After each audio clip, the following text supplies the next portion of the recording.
এদিকে হঠাৎ করেই পটুয়াখালীতে বেড়েছে চোরের উৎপাত। ২২ দিনে চোরের দল হানা দেয় ১৮টি মসজিদে।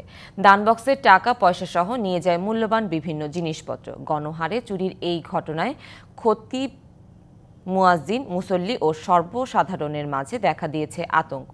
তবে দ্রুতই পরিস্থিতি স্বাভাবিক হবে বলে জানিয়েছে পুলিশ। হঠাৎই পটুয়াখালীর বিভিন্ন মসজিদে ঘটছে চুরির ঘটনা, বেড়েছে চোরের উৎপাত।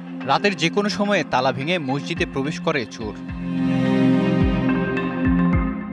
দানবাক্স ভেঙে নিয়ে যায় টাকা পয়সা সহ মূল্যবান জিনিসপত্র। রাতে পুলিশের টহল বন্ধ থাকায় চুরির ঘটনা ঘটছে বলে মনে করছেন স্থানীয়রা। এমন ঘটনায় আতঙ্কিত ভুক্তভোগীরা। 25 বছরের ওয়ারেন্টিযুক্ত দীর্ঘস্থায়ী দরজা প্রোটেক্টর, আধুনিক ও মজবুত দরজা। হোস্টেল সুপারের রুম থেকে সেটা গ্রিল ভেঙে ওখান থেকে একটা 26,000 টাকা দামের একটা সাউন্ড বক্স নিয়ে গেছে, একটা ফ্যান খুলে নিয়ে গেছে।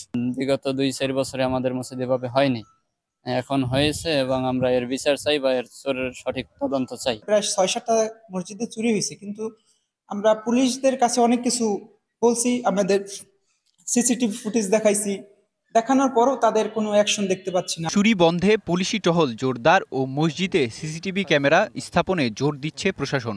আইন শৃঙ্খলা পরিস্থিতি নিয়ন্ত্রণ করার জন্য আমাদের অধিকতর টহল আরো জোরদার করা হবে।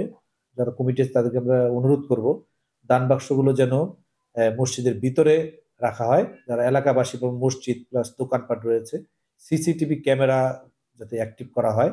সিসিটিভি ক্যামেরা থাকলে চোররা সাধারণত ওই এলাকায় যায় না।